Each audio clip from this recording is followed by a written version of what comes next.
Good afternoon, Ladypreneurs. How are you all today? Long time no see. The weather here is absolutely amazing, but the Wi-Fi connection is not so amazing. I've been trying to get on several times today already and haven't managed it. So fingers crossed, I'm going to be able to stay with you long enough to get through today's Sparks Sunday School. So we've had lots of new members over the last week, so welcome to you all if you're watching today. If you haven't met me before, my name is Karen Ann Sparks and I help mums like me to build a home-based business and get their sparkle back. And I started this private Facebook group so that anybody who is in business for themselves, any ladies out there that are working from home on their own, have a place for support, for some training, some friendship and some networking. Hi Lisa, hi Elaine, how are you today? So today I was going to talk to you about protecting your business online. If you are working your business online, there are a couple of things that you really should do to help protect your business. And I did talk about one of these things on my page on Friday, and that is to make your friends list private. Now on Facebook, you can decide who can see all the people that you're friends with.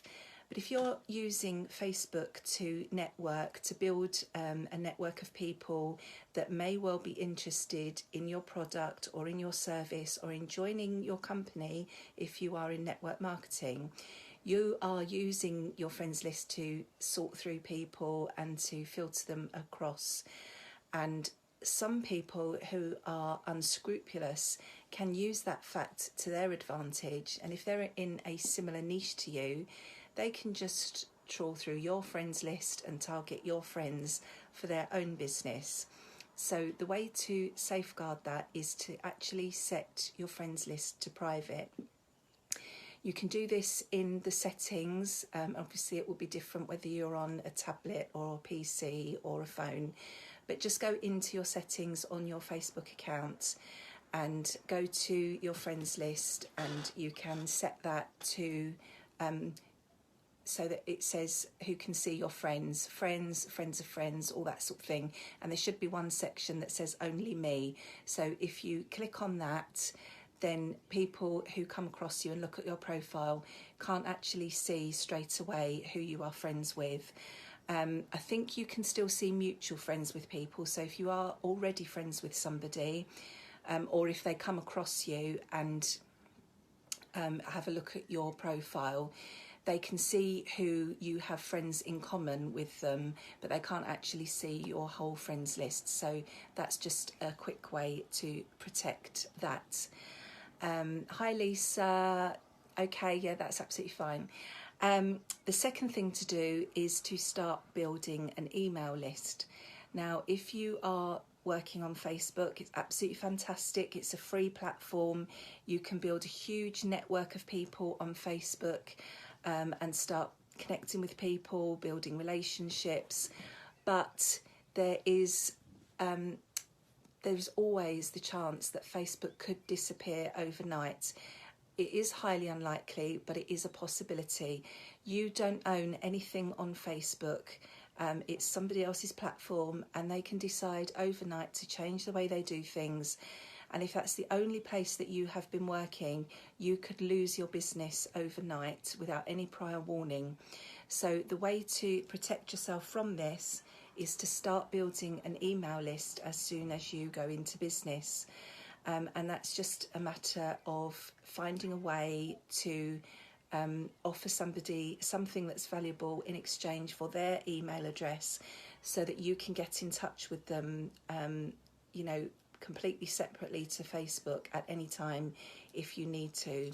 And obviously that's a massive way to protect yourself from anything untoward happening on Facebook. There are stories of people having their accounts closed overnight. You've only got to do something on one occasion that Facebook doesn't like, and they can actually take your account away without any prior warning.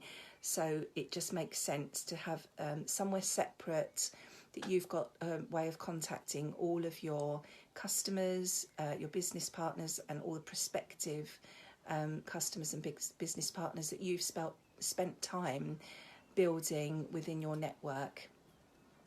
Then the other thing to do is, when you start working online, straight away, we always recommend that you only concentrate on one social media platform to start with, and really get to know it and understand it and know exactly what you're doing, until you are consistently generating 5 to 10 leads a day from that platform. But what you should have in place is all your other social media accounts set up, ready to go. So what that means is, if you are starting to market on Facebook, go and open accounts on Twitter, on Pinterest, on LinkedIn, on all the other social media platforms, so that you can secure your name, whatever name it is that you use to market yourself. So for me, it's Karen Ann Sparks. Open accounts on all the other social media platforms in that same name, so that you can get hold of it and lock it to yourself. Because if you don't do that at the start, you may well find that when you're ready to add another platform into your marketing portfolio, your name's already taken by somebody else, and then you're losing that consistency and that congruency across your marketing and your branding. I had exactly the same thing. I changed my name on Facebook to Karen Ann Sparks to differentiate me from other people, and I've got practically all the other social media platforms set up exactly the same way, so that they're to use whenever I'm ready. There's only one that I couldn't actually get Karen Ann Sparks, and I've had to change the S at the end of Sparks to the number 5, which isn't ideal, but is the closest I could get. And as I've got my website name bought, ready to go, in exactly the same name, I didn't want to have to be hunting around to change it again, because my name's not that unusual. It's really hard to find something that's available on every single platform. So that's one tip that I can give you. And if you can't find something that is what you want to use, you can add in an extra middle name or an initial, or you can do something like you see lots of top marketers use. Say if I wanted to, I could use Karen Ann Sparks Online, or Official Karen Ann Sparks, or Marketing with Karen Ann Sparks, or something, just add another word in, or Work with Karen Ann Sparks, something like that, that you can just make it a little bit different, but you've still got your name in there for your branding, and you can have the same thing across all your social media accounts. And then it doesn't mean that you should be working all those accounts straight away, you shouldn't, but it does mean that whenever you're ready, or if anything did happen to Facebook or whatever platform it is that you concentrate on, you have another account set up, ready to go, with exactly the same name and branding, so you're keeping everything consistent. So there's my 3 little tips for you today for protecting your business online. I hope you found them useful. If you did, please let me know. And if you know anybody else that might find things in this group useful, please invite them to join us here in the Ladypreneurs Club. The more the merrier. And if you have any little tips or anything that you'd like to add, feel free to share them in the comments below. We're all here to help each other and support each other, so I would welcome any additions that you have to make. So I hope you're all enjoying the sunshine, if you do have sunshine wherever you are, and you're having a lovely bank holiday weekend. And I will speak to you all again next Sunday with another topic. One thing I would ask, actually, I'm just planning out all my training for June, because I have an event that I'm doing with Linda Wood at the beginning of July.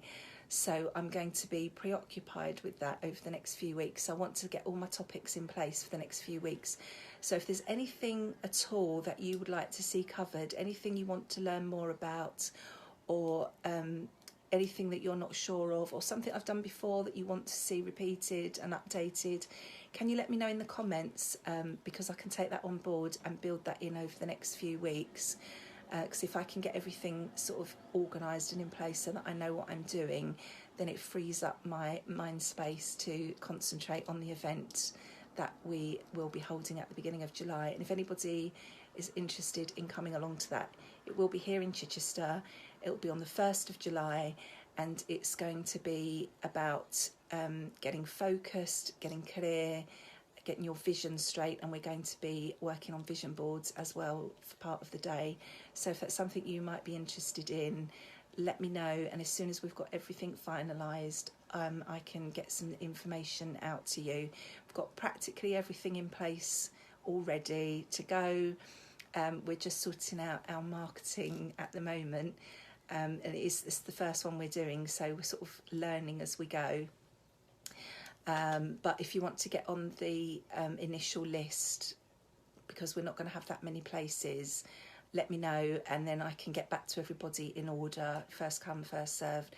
As I say, there will be really limited places for this one, so let me know if you're interested. You're not committing yourself to anything at this stage, but just let me know so that I can give everybody a fair opportunity to join us if they would like to. So that's it for today. Thank you for joining me, those that have. I hope you're all having a lovely weekend. Hi Kim, just seen that you're here. I'm sorry if I've missed anybody saying hello to you. My screen is set up so that my camera's over here and my screen is over there, so I'm not really looking at the comments as I'm talking to you, so I'll go back and deal with any comments later if you posted any questions. So have a lovely day, thank you for joining me, and I will speak to you all again next week. Have a really good week and take care. Thanks for watching. Bye. Oh, I've gone wobbly.